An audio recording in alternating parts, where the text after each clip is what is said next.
Are you a lifelong fan of General Hospital? Are you a new fan who wants to know more about the history of the show? Do you enjoy talking about the show with others? Do you find yourself yelling at the TV? Is your self-care an hour a day in Port Charles? If so, we invite you to join hosts Amanda Kimmel and Shannon Coach at the place where all the hidden conversations take place and secrets are revealed. Meet us at Pier 54, the podcast.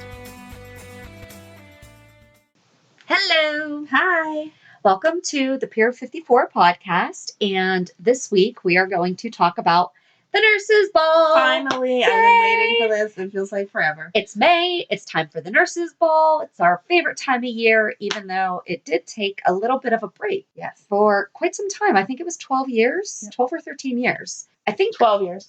12 years is when it took the break. Yes, 2001 was the end of the first, and then it came back for 2013 in celebration of the 50th anniversary.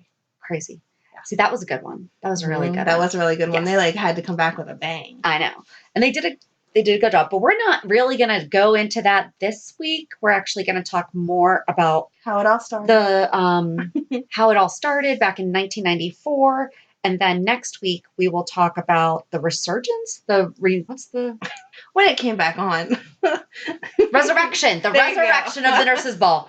I'm like, I know this word. I don't know what word you're searching for. So And then the following week, we're going to do our recap of what the Nurses Ball was, whatever we're going to see next week. Yeah. So we had an idea in our head as to how we were going to do this. And it didn't work. no, during researching, it didn't happen. So we have a couple sources that we are just going to use. I know typically we do our sources at the end, but I mean, we're using YouTube, generalhospitalfandom.com. And what was the name of that news article? Desert News? Yes. Desert News. We're going to read an article from that. I know you're on the edge of your seat about that one, huh? And we've referenced The Travel Guide to Port Charles by Lucy Coe. Because how could you not? She has a whole section that has its notes on a couple of them. So she doesn't go over every single one. But then there's also little footnotes that she adds some information to, and also some input from Spencer. So Which is weird. But I know. Okay. I guess he goes back and watches them, and then he gives his little input. Oh, okay. Yeah. Okay. So like in 1994, he talks about my beloved Emma's mother. Aw. Yes. That was so cute when It they were is. crushing so hard. It was.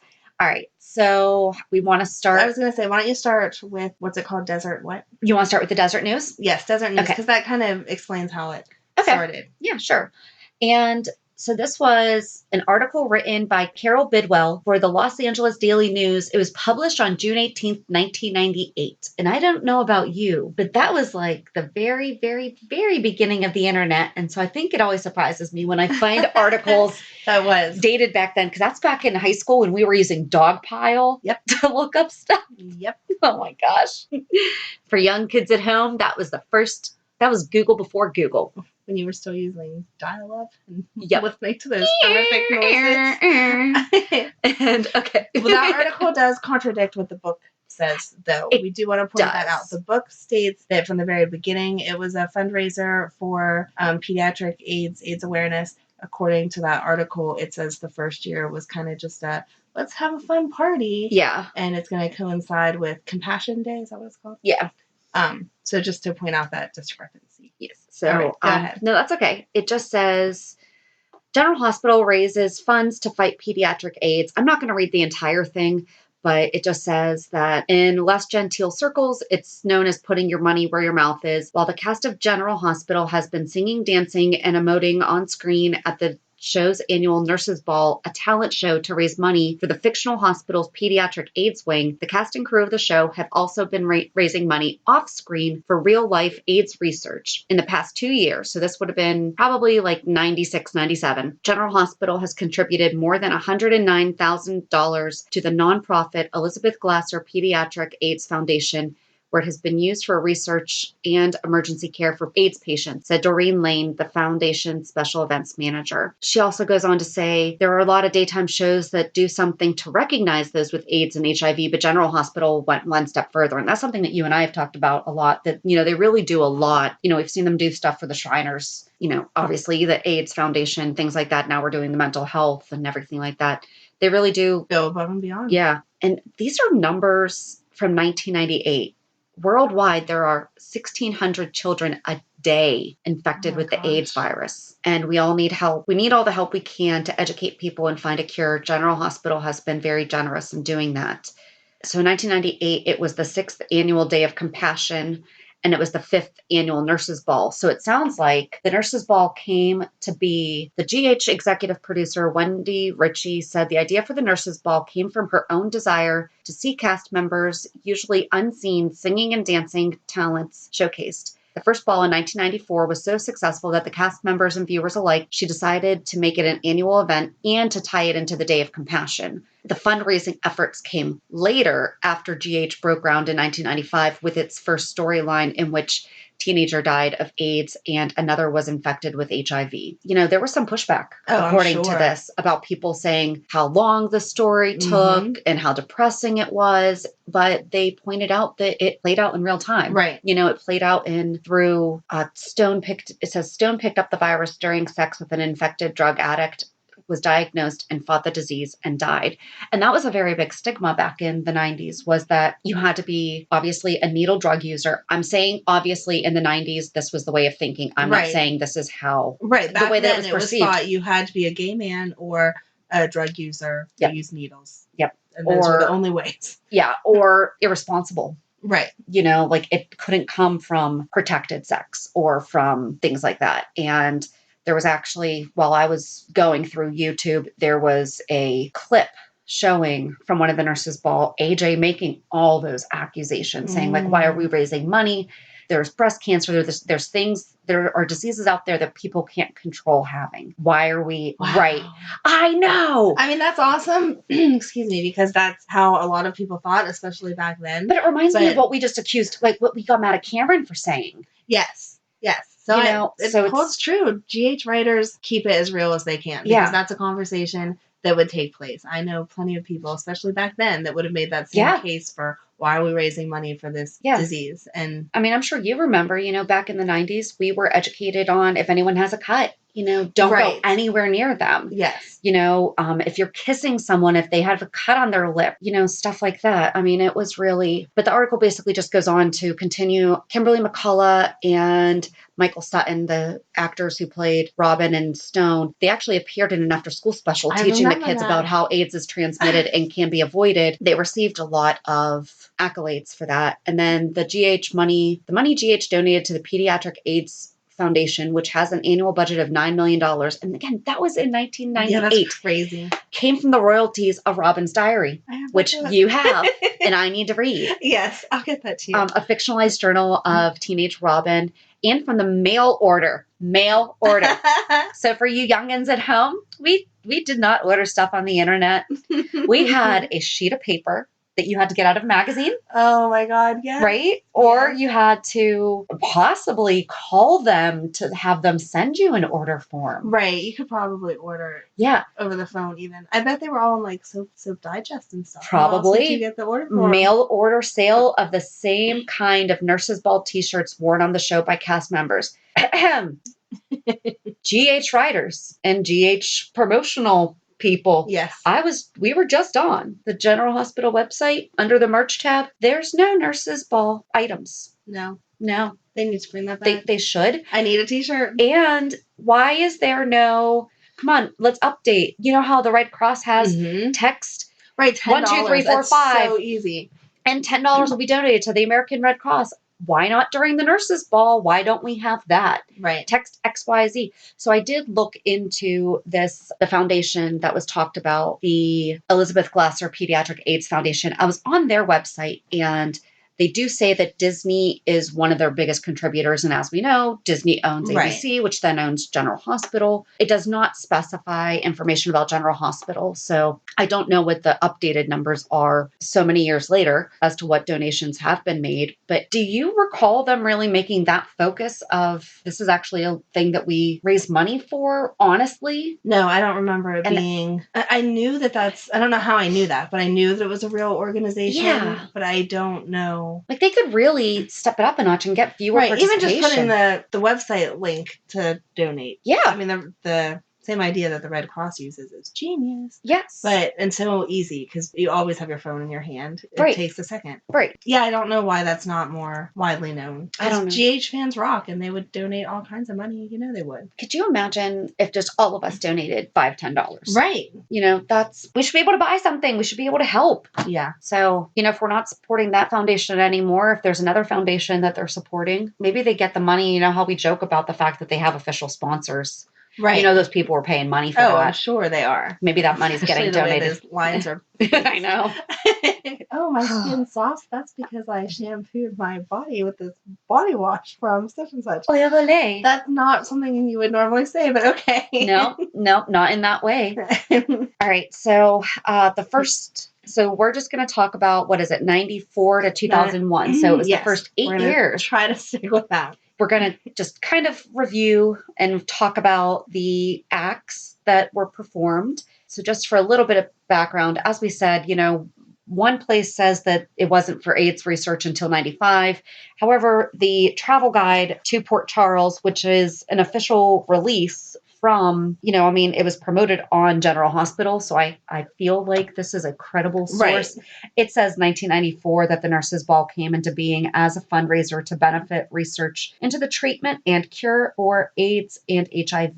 It was before Stone and Robin had been diagnosed, but it was such a, for lack of a better phrase, hot topic in the country at that Yes. time. So it was held at the Port Charles Hotel, which is now the Metro Court, Yes. because remember that thing burned down. It did. But it was funny to see that referenced. And it was attended by almost everyone in Port Charles. Of course. Lucy emceed, and Catherine Bell helped her. Yes. I forgot about that. I forgot. Yeah.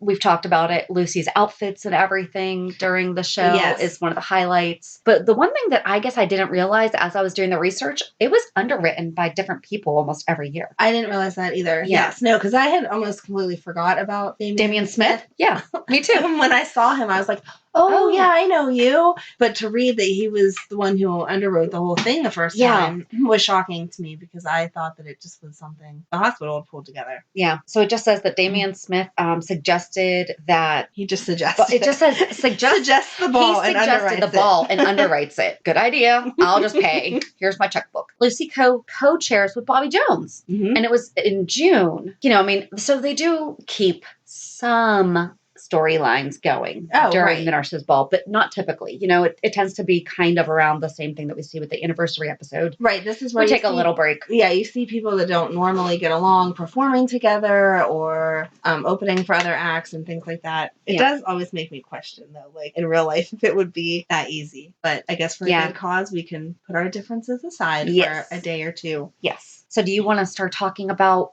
what the different acts were? Sure. So Okay. I figured I would just read the list and Sure. then we'll pick out what spoke to us because Okay. some of these I remember and some of them don't. Dr. Kevin Collins, who I don't like, we all know that.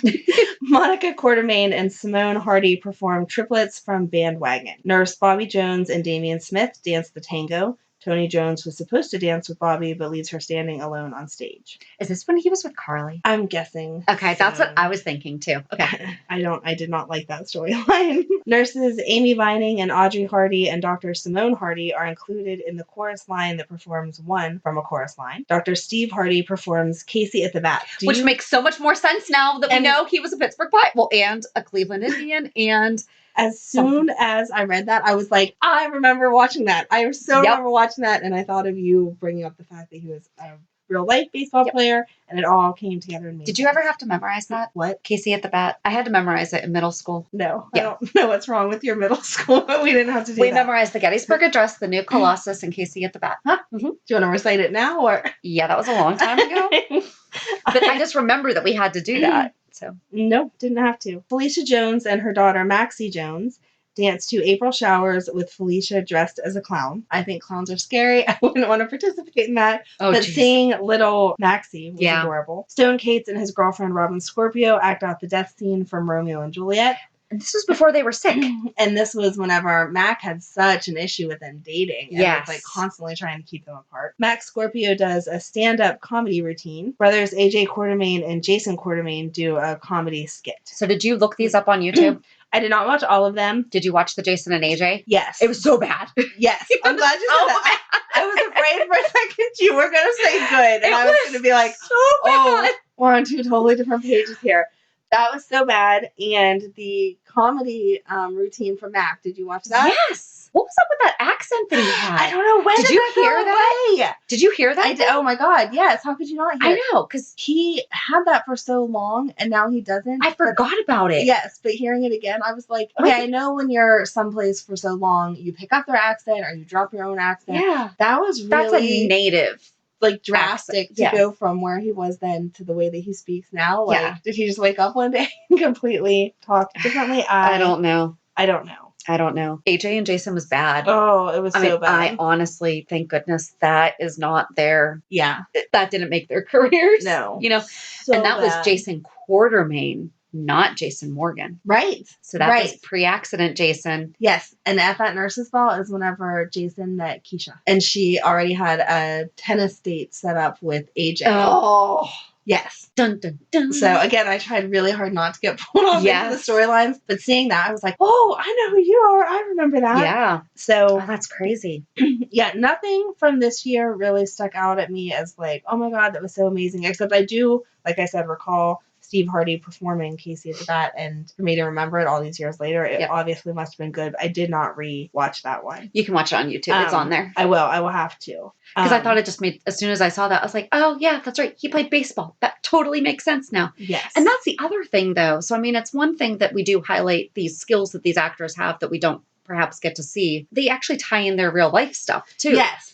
Because as we will talk about during this segment, and we've already talked about with Alan, he sang from Rodgers and Hammerstein's Cinderella. Yes. And he was Prince Charming in Rodgers and Hammerstein's Cinderella. So I just think that's really cool when they I wonder if when tie in they that interview to, you know, have them play those characters, if they need to know their whole dance routine. Because some of those people that just play, you know, normal everyday characters, then you see them up there like flying through the air and you're like, did you just learn that for today? Because it's kind of like that Dancing with the Stars thing. Some of those, most of those people still have some type of dancing background. And I'm like, that's not really fair. I want to see someone like me who has never danced a day in their life, like actually do it. Notice Sarah Brown Carly did the nurse's ball. Laura Wright Carly does not. No, she does not. Elizabeth does not sing. Elizabeth dances. Yes. And I noticed, I really do think that most of the people are actually singing. Yes, yes. Except for there was one time that it said Catherine Bell. And it says she was lip syncing. Yep.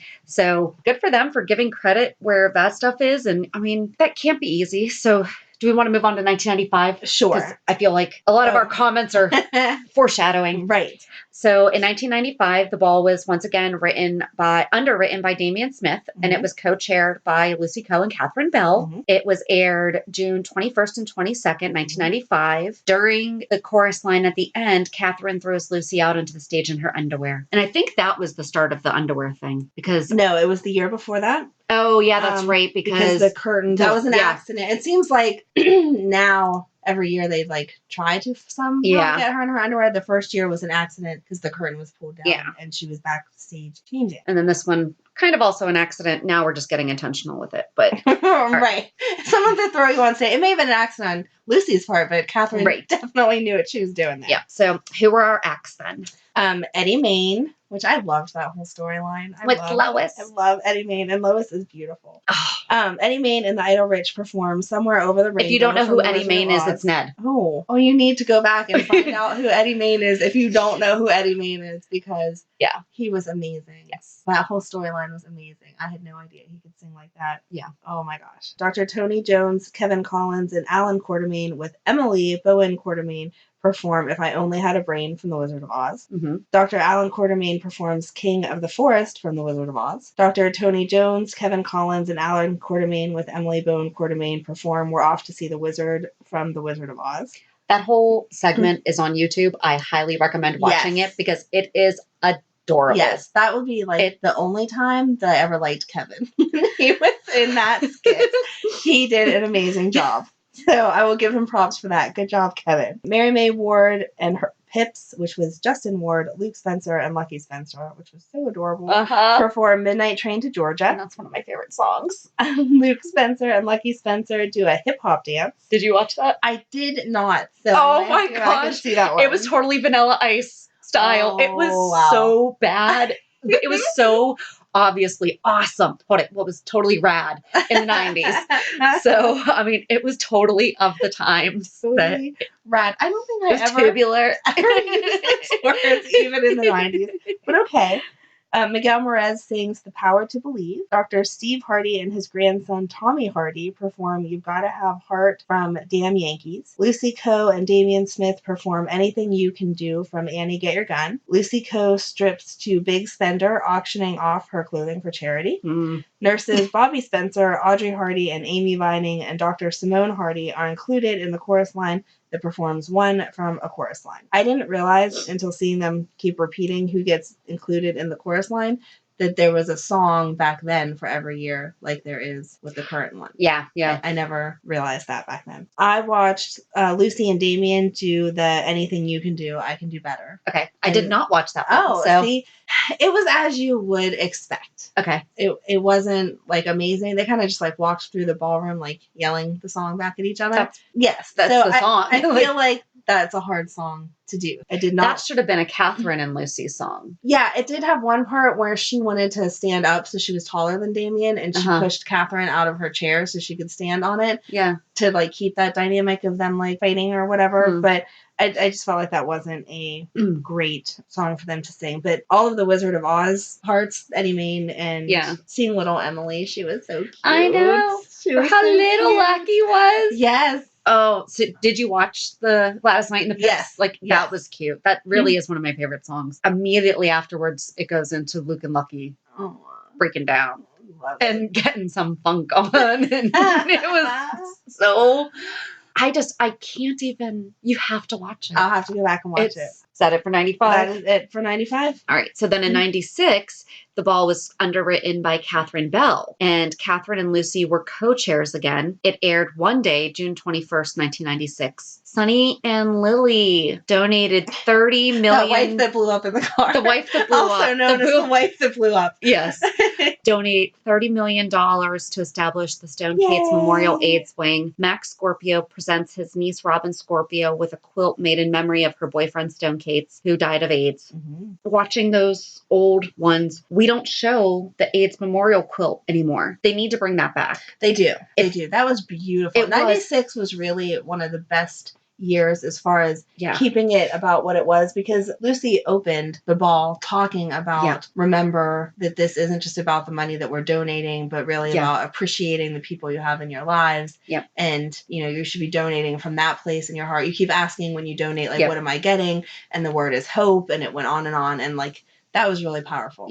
But they showed the wall or the quilt every year up until the break after that. And the thing about that wall is those are real people. Yes. And that, I know that we think that these people were real in our lives, but when you see those real names, it just brings it home so much more. Yeah. It was actually during this nurses' ball that Robin announced that she was HIV positive. She broke down, and Jason Morgan, so we're after the crash, but he and Robin were Fang. Yes. And he came and carried her off stage. And then Catherine rigged it so that Lucy ends up swinging by her ankles, causing her dress to go over her head, and we see her undies. There's a chorus line at the end. I think it's funny that they did one, but that's okay. That's a whole other thing. So who was were our performers? Sorry. So Dr. Alan Quartermain sings Beautiful Girls. Okay. Carly Roberts, which is so funny to still hear her as Roberts. Carly Roberts, Dr. Tony Jones, and his son, Lucas Jones, perform together from Gypsy. Ned Ashton sings We're Having a Baby. Catherine Bell lip-syncing. And Lucy Coe performed Diamonds Are a Girl's Best Friend from Gentlemen Prefer Blondes. Janice Ian performs When Angels Cry. Carly Roberts, Nurse Audrey Hardy, Dr. Simone Hardy, and Keisha Ward are included in the chorus line that performs one from a chorus line. And Catherine lip-synced over Dara. Yes. I'm sorry. I should have said that's that. okay. Dara Jensen, yes. So Diamonds Are a Girl's Best Friend is where it did play up the back and forth between Lucy and Catherine of who could get into the limelight more. They kept pushing each other and all of that. I felt like that was appropriate for them. And for their relationship. Again, I don't think it was the best I've ever seen. I don't think it was the worst I've ever seen. No. But it was appropriate for where they were. I think that year the acts were second to Stone Passed. Right. Robin was making her announcement. Yes. And during the nurses' ball this year is when John Hadley died. Oh, right. Lucy comes out and announces it like it happened then. Because wasn't it like halfway? I feel like it had already. No, it was after a break. They had taken a break, yeah. Yes, she came in and announced it like it had just happened. Yes. It had happened earlier that day. When in real life, I believe it was a few weeks before the nurses. All right, on to 97. Okay, so in 1997, the ball was underwritten by Yum. Jasper Jacks. And it was co-chaired by Catherine Bell and Lucy Coe. It aired 2 days, June 20th and 23rd, 1997. So I'm assuming that's a Friday and a Monday. I would assume. Catherine rigs Lucy's dress so that it will fall off her when she goes on stage during the chorus line at the end. I'm not sure how you rig someone's dress so it just falls off At the right time. But it's really interesting that that really... And that's a very childish thing to continue to do. But if you notice, I hashtagged our post wardrobe malfunction. Oh. Where I commented on it because that's nice. All that I think of when I think of Lucy and all of her issues. For us to see Dr. Alan Quartermain sing It's a Grand Night for Singing and 10 minutes ago from Rodgers and Hammerstein's Cinderella, which we know is very impactful for Miss Shannon because she's brought it up 6 times over these podcasts already. Dr. Tony Jones and Carly Roberts performed There Ain't Nothing Wrong with Me. Nurse Bobby Cassadine and Luke Spencer performed Last Dance. Edward Quartermain and Emily Bowen Quartermain performed Together at Last from Annie, which is my favorite movie of all time. Dara Jensen and Ned Ashton performed You've Got a Friend. Carly Roberts, then it says now Corinthos Jacks, but this article is obviously a little dated. Right, because now we're back to Corinthos. And Keisha Ward are included in the chorus line that performs one from a chorus line. I had watched Alan Quartermain do the Cinderella bit a couple weeks ago whenever you had sent it to me because we were talking about how excited we were for this. And that was amazing. Yes. And I'll let you handle the rest of that because I know that you're in love with him for that. Yeah, I just loved it because it was also a really nice entrance of all the ladies. Yes. And I think that's something that I hope they get back to because I feel like there's not that touch of class. Right. It's all about sex lately. Yes. That was classy. Edward singing. Yeah. Because I love Annie also. I know you're like, you love Annie, but that's definitely one of my favorite movies. And I just thought that was so sweet because, Edward was always such a grump, right, and this made him into, and anytime you see him and Emily. Yes. It's just so sweet. Right. I thought it was funny to see Bobby Cassadine because this is when she was married to Stefan. Yes. So when I was watching, first I watched, and I don't know how it was performed in what order, but first I watched Tony and Carly do There Ain't Nothing Wrong with Me. Uh-huh. And I was so angry for Bobby. I just wanted to smash my TV. I was so mad on my phone because I was watching it on YouTube. She did nothing but sit there, first of all, for the whole act because, that she was, with Stefan, so I guess she didn't have a huge issue with it. But I still felt like that song was totally disrespectful to every relationship he had before that because it has some part in it where it says, "What past doesn't matter," blah, blah, blah. Yeah. And, she did not, Carly herself in that performance did nothing but sit on a bar stool, so... Not sure it was that She amazing. shook a little. And put her leg over She did some hip sway. Okay. That's not dancing. Okay. It just wasn't impressive. And I felt like that song was disrespectful. I'm sure that was the whole point of it. But me personally, I was so mad for Bobby. And then to see Bobby Cassadine was like, oh, yeah, I guess that's true. They were together. Mm-hmm. Maybe that's why she didn't matter. But in my opinion, having Bobby and Luke dance together was weird. Yes. I don't want to dance with my brother. No. Not to that song, and not in that way. No. So, okay, good. I'm glad that I'm not the only one that was like, wait, that's Luke? Why is that Luke that's dancing with her? She could have had anyone dance with her. It's weird. It was really weird. Yes. All right, so 1998, the ball was underwritten by Stefan Cassadine, and Lucy co-chaired it. It aired June 19th and 22nd, 1998. Eve Lambert locks Lucy in a rolling wardrobe closet. During the chorus line at the end of the night, Lucy wheels herself out onto the stage and burst through the closet door in her underwear. Oh, shocking. Okay, so this year was a little bit different. 1998 is when the spinoff came. Yes, Port Charles. Yes. So I don't know if it was 1998 or 99 because we haven't got that far. And in my notes, I just took some random notes. But in one of those, they give Alan says, "Oh, and we're so glad to have our interns here." Blah blah blah. And they like swooshed the camera over that table for like a microsecond and then back. And I was like, "Who are all these people? What is he talking about?" And then I realized, Yes. oh, it's because they were bringing it together. Yes, that makes sense. Yes. So if anyone else was confused, also that's why that happened. But I was like, why is he just introducing one table of people? Right. And like not even by name, just great to have the interns here. And then it's Right. switched back to the whole point of the ball. So Lucky Spencer, Dara Jensen, Elizabeth Weber, and Marcus Taggart perform Jailhouse Rock. Dr. Alan Quartermain, Robin Scorpio, Ned Ashton perform Someone to Watch Over Me. Lucy Coe, Brenda Barrett, Dara Jensen, and Dr. Karen Wexler, yay, perform Big Spender from Sweet Charity. Doctors Eve Lambert and Julian Devlin perform You've Got a Friend in Me. Why are they performing that twice? I 2 years don't in a know, row? but this makes me feel really old because I remember when Toy Story came out. That was my son's favorite. He was born in 1998. That was his favoriteest movie of all time. We took him to Disney right before he turned 4, and every outfit that he wore for that week had Buzz Lightyear on him. His suitcase had Buzz Lightyear. His little bucket hat to protect him from the sun. Now he's 21. Yeah. So when I hear that song, that's what I think of is my cute When he little gets boy. married, will you please dance with him to that? That's a great idea. Although we were at a wedding this weekend, like we had talked about, and they did the mother-daughter dance, and then they did the mother-son dance, and they asked for all mothers and sons to come out, and he was like, "No, we're not doing this at my wedding. This is just weird. Why are they doing this?" And I was like, Maybe he come meant dance with me. And he was that like, no. having all dance, he'll change his mind. I don't know. We'll see. But He'll he change would his not mind. dance with me last weekend, so we'll see if he changes his mind by the wedding day. I think I'm going to make him, and that would be a really cute song to dance to. Make a note of that so you can remind me in a couple years. It's public knowledge. There now, we go. Someone shoot me a, God knows what technology would be out in that year, but Right. something to remind me to do that. Okay. But I don't know why they repeated it twice. That doesn't make sense. It was a big movie, but Yeah. I feel like there was a lot of other choices out there. Ned Ashton and Emily Bone Quartermain perform The Power to Believe. And that's when they were showing the AIDS memorial quilt. Yes. If you look on YouTube, and watch it. Scott Baldwin, Max Scorpio, Edward Quartermain, Serena Baldwin, Dr. Karen Wexler, Emily Bone Quartermain, Robin Scorpio, and Maxie Jones perform Thank Heaven for Little Girls from Gigi and Girls Just Want to Have Fun. They did a mixture of that. I don't know if you watched it. I did. In 1 second. Dr. Julie Devlin, Eve Lambert, and Karen Wexler are included in the chorus line that performs one from a chorus line. So yeah, my favorite out of all of that would have been the Thank Heaven for Little Girls / Girls Just Want to Have That Fun. was really cute. Because it was really cute. It was like how they did it. age appropriate for the fact they had the little girls in it. And again, it was a father-daughter kind of thing. So we didn't need a bunch of sexiness in the middle of it. Yep. They were just cute and it showed the progression of ages. And it was, I feel like it was a short time. Scott's daughter was Serena. in any of the stuff. And we talked about that before when we covered the Baldwins.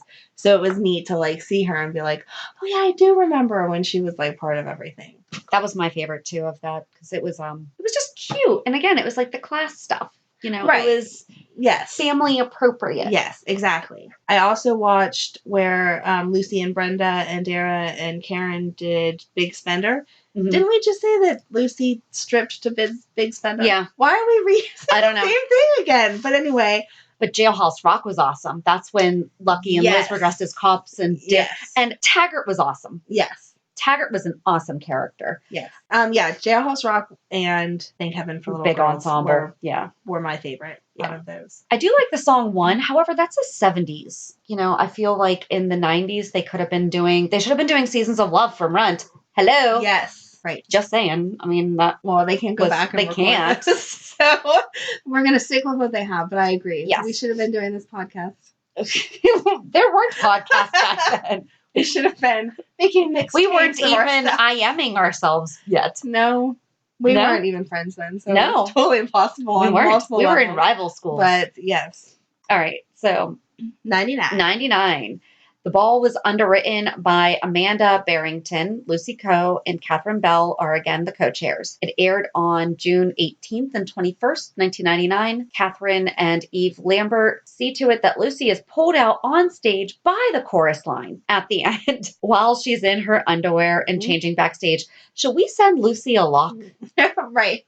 Here's like a chastity undergarment. Just Yes. wear on the nurse's ball because Yes. you don't need to be in your. Here's some spite. The acts that year were Ned Ashton, AJ Quartermain, Dr. Alan Quartermain, and Edward Quartermain sing I Feel Good. Chloe Morgan and Jasper Jacks danced to Cheek from Top Hat. Dr. Chris Ramsey, Eve Lambert, Karen Wexler, Joe Scallion, Ellen Burgess, and Matt Harmon performed Doctor Doctor. Are those all people from the other show? I think so. Is that why yes. I'm not recognizing Yes. all their names? Mary Shallon, Serena Baldwin, Neil Canlos. I'm hacking up some of these names. have to be. Victor Collins perform High Hopes. Lucy Coe and Catherine Bell perform I'm a Woman. Dr. Tony Jones, Mike Corbin, Max Scorpio, Nurse Bobby Spencer, Felisa Jones, and Dr. Eve Lambert and Chris Ramsey perform Jump, Jive, and Wail. Brian Setzer. I did not care for that number, but Sorry. we'll get to that in a Okay. second. Emily Bowen Quartermain and Ned Ashton sing Forever Young, and there is a chorus line at the end that performs a can-can. Oh, they livened it up a little bit for you this year. They went to France and did the can-can. We love France on General Hospital. So yeah, I watched Jump, Jive, and Wail, Uh-huh. and I don't know, I just wasn't impressed. I did not watch, I think, any of them except for Chloe and Jax, which I loved Chloe and Jax. They were Yes, so I cute. kind of forgot about her until seeing I remember all over her the so place. much because I liked her. Emily and Ned singing Forever Young was also when they were doing the tribute Yes. too. So that was really nice. So it kind of sounds like a slightly anticlimactic year. Right. Okay. Although now I do want to go back and watch Ned, AJ, Alan, and Edward sing I Feel Good, Yeah, because that might be a good one. That might have That been the might best be. one and we missed it. I know. I didn't watch that one. I didn't watch it either. Oops. We're bad at our research. No, we just watched the ones that YouTube suggested first to us or that sounded the most interesting. Exactly. Anything that said Karen, I was like, yes, I will watch that again. Exactly. So, all right, 2000. Go ahead. The Ball is underwritten by Stefan Cassadine and chaired by Lucy Coe. It aired June 20th through 22nd, 2000. Nicholas Cassadine gives a speech on Stefan's behalf. I don't know why. We should have gone and Right. looked at that. Dr. Chris Ramsey donates $250,000 to General Hospital AIDS Research Fund, and there is no chorus line.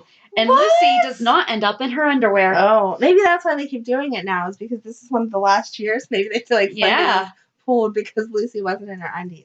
I don't know. I mean, Stefan probably wanted to give a speech since he underwrote it, so Nicholas just gave that speech Maybe. for that reason. But I don't know why Stefan wasn't there. The acts are, I'm confused. The acts are a music video of Dr. Kevin Collins and Victor Collins singing Chick Magnet. That's played with Dr. Eve Lambert and Mary Scallon. How do you say that? Scanlon? Scanlon? I don't know. I apologize for butchering these names if they're not one of my favorite characters. They I were don't on pay Port Charles. We attention. don't know who they are. So I'm not sure why there was a music video played, but okay. Yeah. I don't really like Kevin, so maybe they were helping me out there. Juan Santiago, who, when I speak of him, I refer to as Little Stone, because he looks like he should He looks like Baby Stone. Like, he's just so, when I first see him, I'm like, Stone. No, that's not Stone. That's the wrong year. So Yep. if your brain does that too, that's Juan. Remember that. Juan Santiago, Emily Bowen Quartermain, and Elizabeth Weber sing and dance to Footloose from Footloose. Eddie Main sings Simply Irresistible. Lucy Coe and Dr. Alan Quartermain and Tony Jones perform Hey Good Lookin'. Juan Santiago and Emily Bowen Quartermain, with help from Robin Scorpio and Lucy Coe,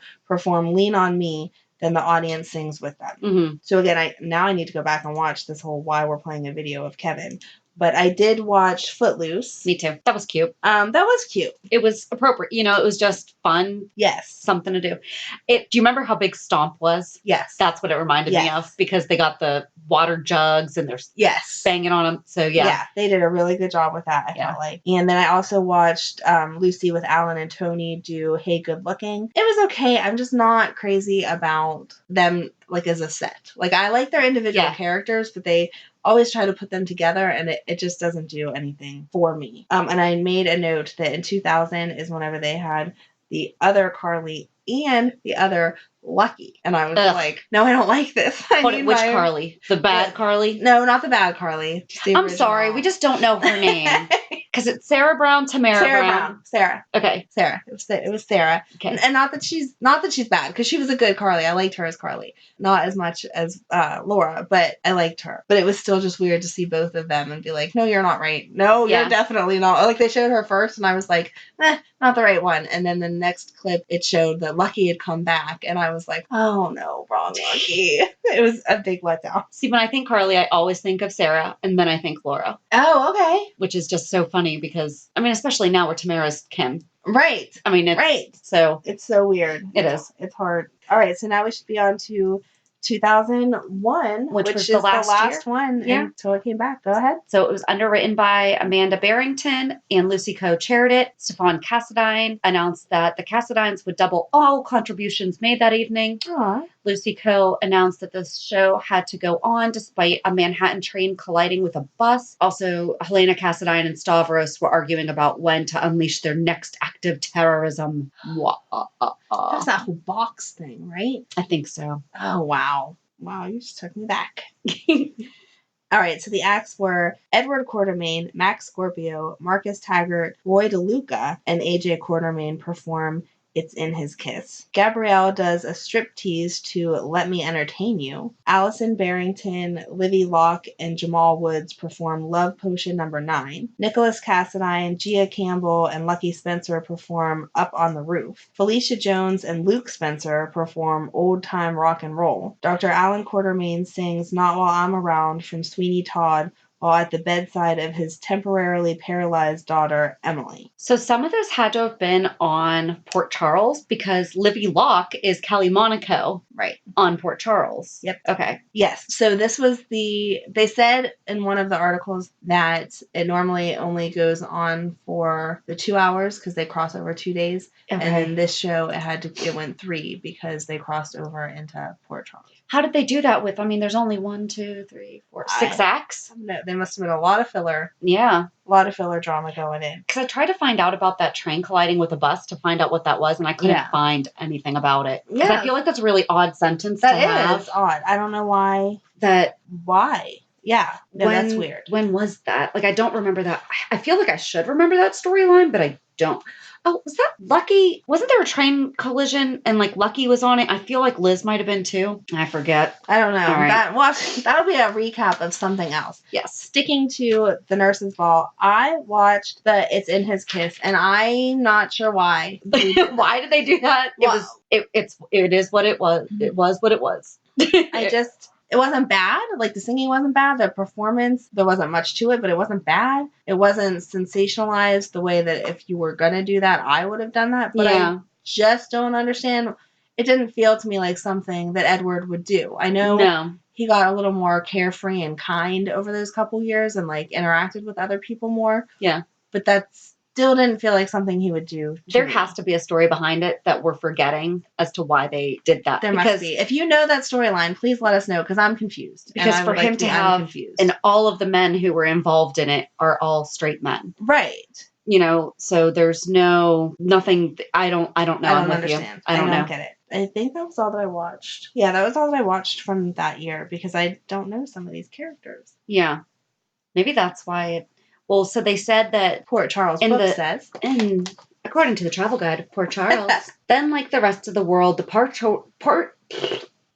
Take 2. Then like the rest of the world, the Port Charles economy couldn't support what many viewed as a frivolous expenditure. Oh, okay. Yes. So the ball took a break from 2001 to 2013, which was the 50th anniversary of the show. So we will talk about that next week. All right. On next week's You'll episode. be on your edge of your seats for the next week. So if you have a memory of your favorite Nurse's Ball moment, please email us or reach out to us on social media. On most platforms, we are Pier 54 Podcast. You should be able to find us. We are the only one. And have a good weekend. And we'll meet you at the pier. Bye. Bye. If you enjoyed today's show, we invite you to subscribe and follow on iTunes, Stitcher, Google Podcasts, Spotify, or whatever you listen to. Also, please give us a review. This helps us know what you like. You can also follow us on Facebook and Instagram. And also, we're not perfect, so if there is something that we messed up or something that we missed, Or if there's just something that you want to talk about, let us know by emailing us at peer54podcast@gmail.com.